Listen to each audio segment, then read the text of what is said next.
But I want to talk about what unites all people, but especially us as Americans. And I want to focus a little bit on things that we all know, but sometimes need to be reminded of. And then I want to get to some of the solutions, or what is possible, what is our ultimate destiny as an American nation. The US is going through a very tough time, and I think it's critical for us to reaffirm some of the things that affect our nation and are part of our nation's history. And then I want to just talk a little bit about how each one of us can be part of the change that we wish to see in the world. I feel like I'm speaking to the choir, so I know all of you are here wanting to know how you can contribute to promoting more justice in the American society and in the world as a whole. And Carolyn asked me to speak from the heart, so I will try to do that. And I imagine at some point you will be able to see that it's an emotional topic, an emotional issue for me, as I know it will be for each one of you. But by the time it's over and done with, I think we will be able to have a really fruitful conversation. So let me begin with talking about Americans. And really, Americans live in arguably the greatest nation in the world, a country that is blessed with tremendous natural resources and wealth. And believe me, I've lived and traveled in very different parts of the world, and there is no place so rich in opportunity, so abundant in wealth, so diverse in its scope. And many times we don't think about it, but everyone who is in America is blessed beyond measure. And one of our great blessings is this, that we hold these truths to be self-evident, that all men and women are created equal, and that they have been endowed by their Creator with certain unalienable rights, that among them are the right to life, liberty, and the pursuit of happiness.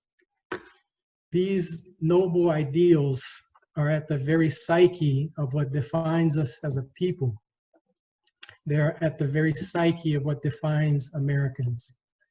When you think about the ideals of democracy, of freedom under law with justice and equality for all, these have inspired millions of people and nations the world over, and have had a tremendous shaping influence on the development of thought, the development of politics, and the quest for freedom worldwide. I dare say that from the time of its inception, the American nation believed itself to be a nation of great destiny and noble mission. But at the same time, we have always embraced the contradictory set of values. The founding fathers, on the one hand, proclaimed their devotion to the highest principles of equity, of justice, and equality, yet we enshrined slavery and the second-class citizenry of women into the Constitution. The confiscation of native lands, the oppression of indigenous peoples, the indentured servitude which helped with Western expansion. This is the stuff of American history. In spite of our great ideals as a nation, our reality has often been one of inequality toward Native people, people of color, and women. And I dare say and remind all of us that the wounds of our history are indeed very deep. All of you know that chattel slavery was not eradicated without a devastating civil war, a war that cost more lives than have been fought and have been lost in all the wars that America has fought before or since put together. When we think about the dehumanization and the cultural genocide against Native and indigenous peoples, when we think about the psychological scars of slavery that are still with us today, whether manifested in low self-esteem among Blacks or often subtle and unconscious feelings of superiority toward among whites, when we think about the current economic inequality, glaring inequality that exists along racial and gender lines, the sense of hopelessness and disenfranchisement, which leads many young people of color toward gang life, and the not talked about cultural violence that exists in our society toward women. These are all legacies of our paradoxical past, but they are also a reality of the present, and they continue to be a threat to our common future.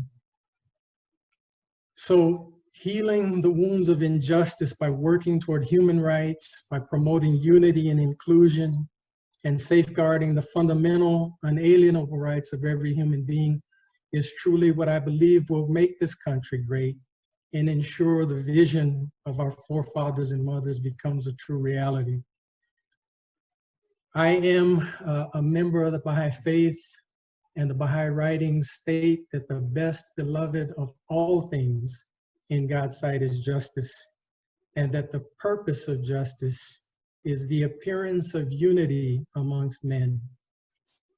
My wife and I named our son Justice, not because he's more beloved than his sister Jasmine or his sister Juliet, but because we wanted to always have a constant reminder in front of us about the need and the importance of people working toward justice. And so let me say to you, I believe wholeheartedly in humanity's capacity for unity, but I submit to you that for that eventuality to occur, people must be committed and willing to work for justice. And so let me just say, before getting to some of the solutions to the challenges our country is going through, I just want to say how thrilled I am that all of us who share similar thoughts are united here, similar sentiments. And I submit to you that whatever our background, our culture, or our color or country we've come from, all of us who find ourselves associated or living in this great American nation, understanding our own country's need for the healing of the wounds of injustice that still exist, must also understand that the need is even greater in places that have not been so inspired. The world really looks to the United States for leadership in so many ways, and this is one of the ways in which the US has in the past been a beacon light to the world. But we must overcome this dark moment that we currently face and reaffirm who we really are as a nation. So protecting the fundamental freedoms that we hold dear is what unites all of us as Americans. And I submit to you that it is part of America's great destiny. Let me just take a breather and drink a little water here.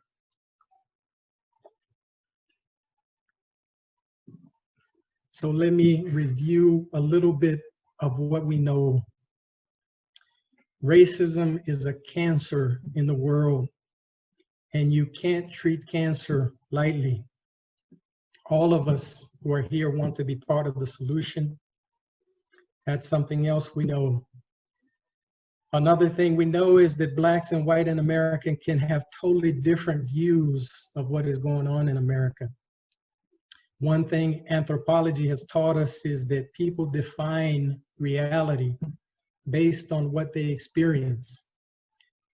Women experience totally different reality than men in many situations. I've always been a tall, athletic man, and I don't think about my personal safety when I go out of the house, but I fear for my daughters, I fear for my wife, I fear for my sisters many times when they are out, because I know of the cultural violence that exists toward women and girls.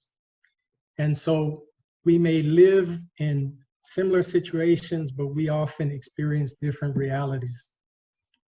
We also know that we all have blind spots about the experience of others. You know, there's a famous Will Smith quote that's been played in the media recently, where he did an interview with Stephen Colbert a couple years ago, and Stephen Colbert was asking, so is racism getting worse in America? And Will Smith answered, racism isn't getting worse, it's getting filmed. And so that bears a great reflection on our part, because that is part of the reality that many Black people have dealt with for years and years and years and years, but it wasn't getting filmed. We also know that one of the key points that Dr. King helped to impress upon the American nation is that the passage of time alone was not enough to correct discriminatory systems of the past, that conscious efforts must be made to replace the old with the new. And when I talk about the old, let me just remind us that the US, America basically had 250 years of slavery that was sanctioned and institutionalized, and used every single effort to basically break a people who were enslaved. In addition to those 250 years of institutionalized slavery, we had another 100 years of Jim Crow apartheid, where again, on an institutional level, Blacks were not allowed to own property, were not allowed to go to schools, were not allowed to advance economically. And so that is the history of our nation. 350 of the 400 years of American history is a history of tremendous oppression and suffering for people of African descent. And so we have to understand that it's in the fiber. It has attacked the entire social structure of American society. So we really need to reflect, not from a standpoint of guilt, because none of us were here back then, but we need to reflect from a standpoint of justice, because in the end, this is really a spiritual issue. We need to see, how can I be a part of the solution? How can I become more sensitized and aware? How can I help right some of the wrongs of the past? How can I become educated about what is institutional racism and how it affects people of color? How can I contribute to America's great destiny? How can I be my brother's keeper? How can I help? How can I help? How can I help?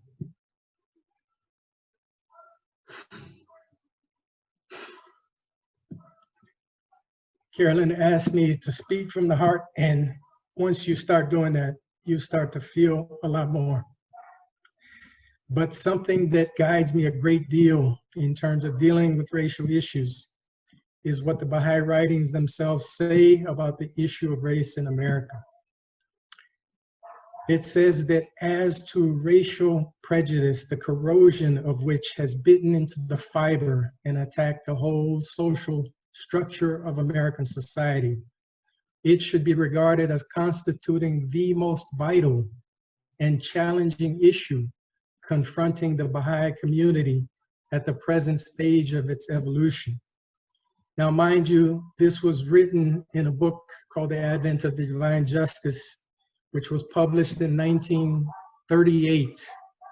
And if those words were appropriate in 1938, and I believe they extend themselves not to just the Baha'i community, but to the entire American society, how appropriate were they in 1938, and how appropriate are they still today? And that quote goes on to say, the ceaseless exertions which this issue of paramount importance calls for, the sacrifices it must impose, the care and vigilance it demands, the moral courage and fortitude that it requires, the tact and sympathy that it necessitates, invest this problem, which the American believers are still far from having satisfactorily resolved, with an urgency and an importance that cannot be overestimated. The fundamental teachings of the Baha'i faith is that of the unity of the human race. So Baha'is have always been challenged to strive to promote unity. And the experience of the Baha'i community proves that this unity is possible. The 6 million or so people worldwide who call themselves Baha'is represent some 2,100 different racial, ethnic, and tribal groups, people of all backgrounds, cultures, religious traditions, and socioeconomic backgrounds who have come together and are striving to promote this unity and inclusion. So beyond that, what gives me confidence in humanity's capacity for unity is truly my own life experience, because I come from a wonderful interracial family. And I want to take a moment now to just tell you a couple stories about my family and have you meet them. Give me just a minute. I'm gonna try to get some slides up here so you can see a picture or two. I have 4 pictures to share, if you guys will allow me. And I want to thank my sister Ria for having documented these pictures, because I stole them from her website. She had written an article about my dad, and I went there and I took these pictures. But let me just share my screen if I can here.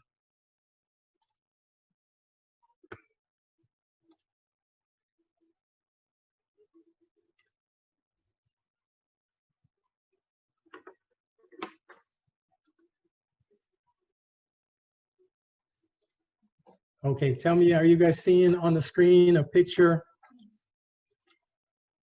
Okay, I got a picture here, and this picture has my mother Jane right here, my father Edward James Howard, my beautiful chocolate brown sister Mary, my 2 white chocolate sisters Tina and Carolyn, and then a little milk chocolate baby named Tracy. And that was the blended family that basically, my parents basically had this blended family with three daughters. From the time they got married, it was a second marriage for each of them. My mother was married to Robert Reynolds, Carolyn and Tina's biological dad, but she was left widowed in 1950 when his plane was shot down over the Baltic Sea. And so she tried to put her life back together, came back to the States, and eventually found the Baha'i faith. And my dad, on his own, after coming back from World War II, had been married to Mary's mom, but eventually they separated, and he too found the Baha'i faith on his own. And then eventually my parents got married. And so when they got married and they had this blended family, interracial marriage was still illegal in 16 states in the United States. But about 10 years later, they were living in Brazil. They had migrated to Brazil. And here there's an addition to the family. That little baby you saw in the previous picture was Tracy right here. Then Ria was added to the mix. Then my brother Gregory right here. And then me right here. I'm the youngest in the family. And this gorgeous, exotic looking babe right here is Carolyn, in case you guys don't know. And then my sister Tina right here married my brother-in-law Celestino. And so this was a picture of the family back in the early 60s, I believe, early or late 60s, I believe. So let me just tell you something that is unique about this picture, and that is, in the Black experience, the institution of slavery caused a tremendous number of injustices to be perpetuated. And one of them was that of slave rape. And many children were born as people tried to break up Black families.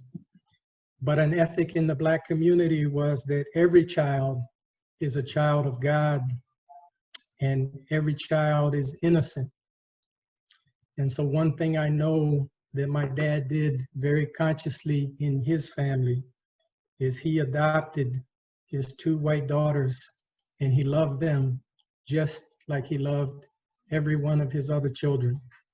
And he never, ever made a distinction between his children. And that is something that continues to inspire me to this day. That is something that continues to give me hope. Let me share another picture with you. This picture has my father over here, my sister Mary right here in the middle, my uncle Everett, my mother Jane, and then a whole bunch of nieces and nephews, Tatiana, Dina, Joshua, and Simone, and then my brother Gregory and myself. And my brother and I, we were big-time basketball players in the city of Chicago once upon a time, and it was coming up on Carolyn's graduation from college. She was in Southern Illinois University. And my brother and I had this huge basketball tournament that we were supposed to participate in. But my father came and said, we are going to your sister Carolyn's graduation. And we said, Dad, no, we cannot go. We have this tournament. We have to be there. The team is counting on us, et cetera, et cetera. But my dad would have nothing of it. He would have nothing of it. He said, your sister is graduating. We are all going to be there to support her. And that is final. And so I tell you that story because that is part of what gives me hope. That is an understanding that I got from my father about what is true, what is important, and what is unity. And so let me just show you one picture of my father and tell you one last thing that gives me hope before talking about some of the solutions that I think we can all agree on. Forgive me here, this moving from one place to the other is just a bit challenging.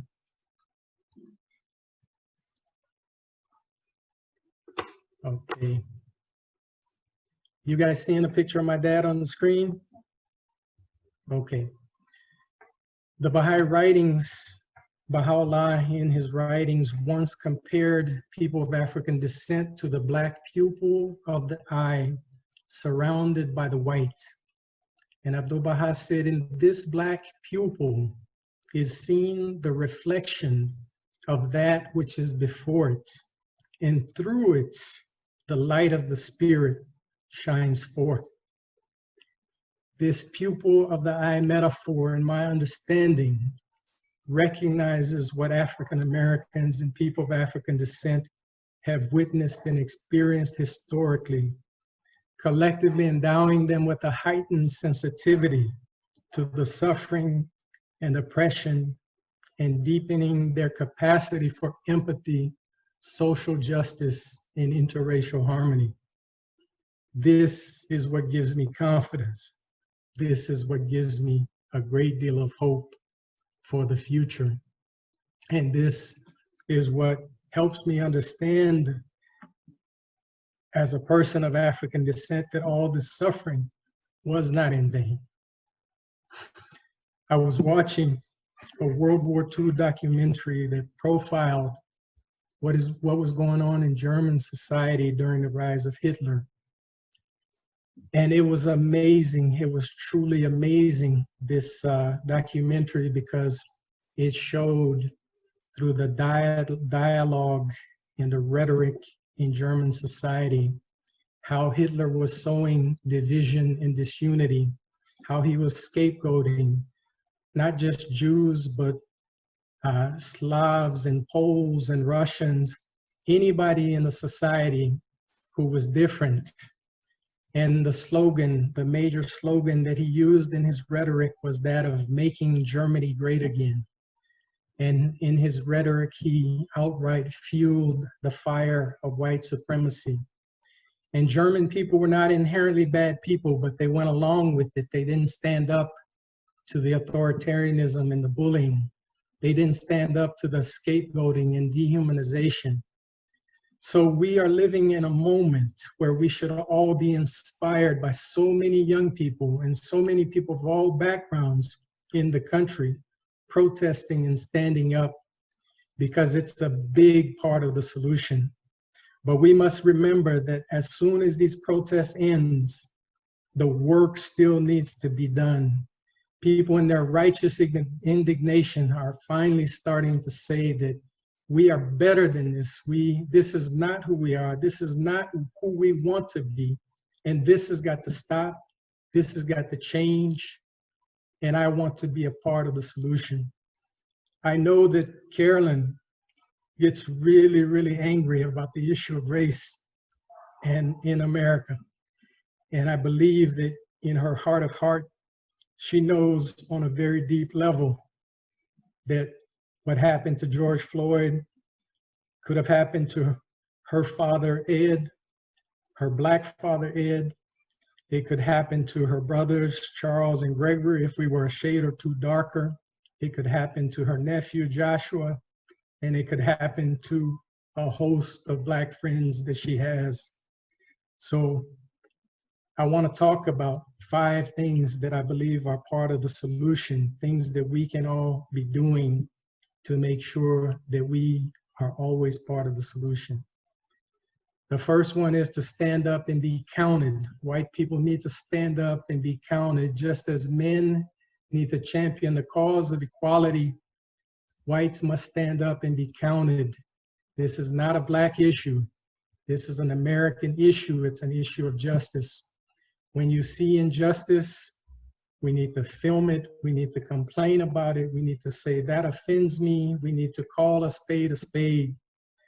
Many times men hear sexist jokes that may make them uncomfortable, but they don't say anything about it. You don't have to give a sermon to anyone, but when you see or hear something that you know is not right, we need to have the moral courage to say, that offends me. I don't like hearing those kinds of jokes. I don't like hearing those kinds of comments. I don't subscribe to that ideology. People need to stand up at every opportunity today and be counted. I'm sorry, my wife just reminded me that I need to stop sharing my screen so that you guys can actually see me, but stand up and be counted is the first thing. Second thing is we all need to re-educate ourselves about the issues of race and gender in America, and specifically institutionalized racism. Recognizing that each of us has blind spots and no one has a monopoly on the truth.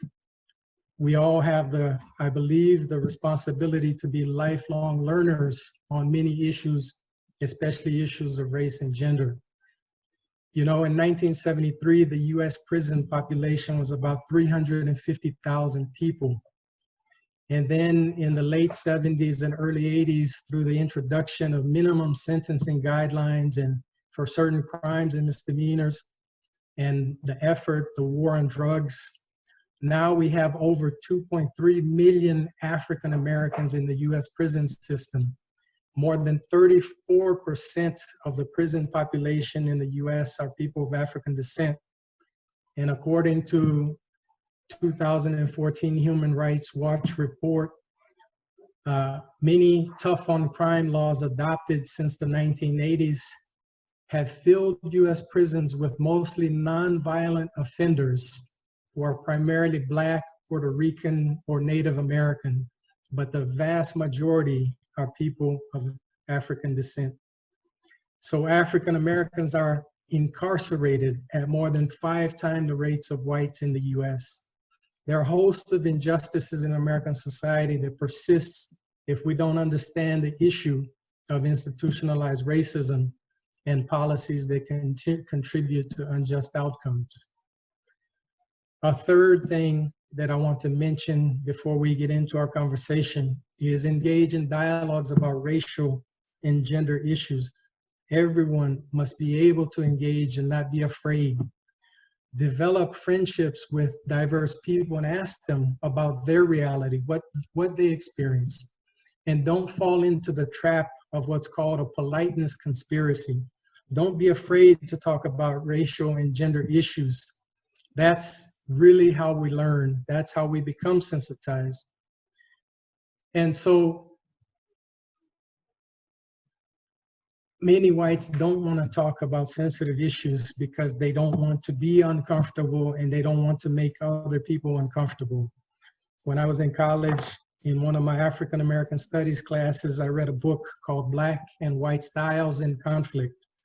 And this book talked about what's called this politeness conspiracy, that many whites don't want to talk because they don't want to make people uncomfortable, and they themselves don't want to be uncomfortable. But the way that's interpreted by most Blacks and most minority people is, man, white people just don't care. They don't see what I go through. They don't want to talk about what I go through. They just don't care about this reality. They don't even explore the reality that I go through. And so I'm not saying that you need to talk about race at every conversation with a diverse person, but don't be afraid to talk about it. And when you do ask people about their reality and their experience, and they begin to share, don't try to talk them out of their reality. Listen with an open heart and probe for clarity. And if something they say makes you uncomfortable, then that's a sign that you got to ask more questions. Say, help me understand why you say that, or why do you feel that way? And really try to unpack your own unconscious racism, because it's impossible for people growing up in America, whoever you are, whether you're Black or white, not to grow up with feelings of racism.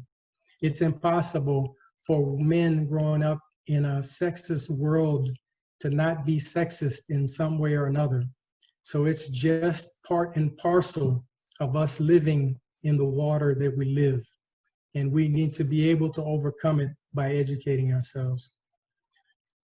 Let me talk about the fourth thing, and then I'll come to a close. I have a fourth and a fifth item, and then we'll get to talking. The fourth thing is check your sense of reality versus your ideal reality. When I was in college, I took a women's studies class, and I had been raised already by 5 older sisters and a mother, and I thought of myself as a pretty liberated male. And so I decided to take this women's studies class, also because there were like 300 women in the class and only about 10 guys, so I thought it was a good place to meet women. But I took this class, it was called Women, Social Institutions, and Social Change. And I promise you, it was not a male bashing class, but in spite of believing in the equality of women and men and having been raised with that teaching, because it's a fundamental tenet of the Baha'i faith, I was confronted in that class every single day with the reality that women experience in the world and the culture of violence that truly exists in the world. And every single day that I went to that class, I started slouching down further and further in my seat. It was outright painful to see, because I thought to myself, I have these 5 sisters that I love. I have my mother that I love. And how can it be that they have to live in this kind of world? And it became a real threat to me. And I knew that I have to be part of the solution. And we all have to internalize the issues, understanding that we are part of the same human family. And what is affecting people like George Floyd is affecting people who are part of our same human family. And we have to be part of the solution.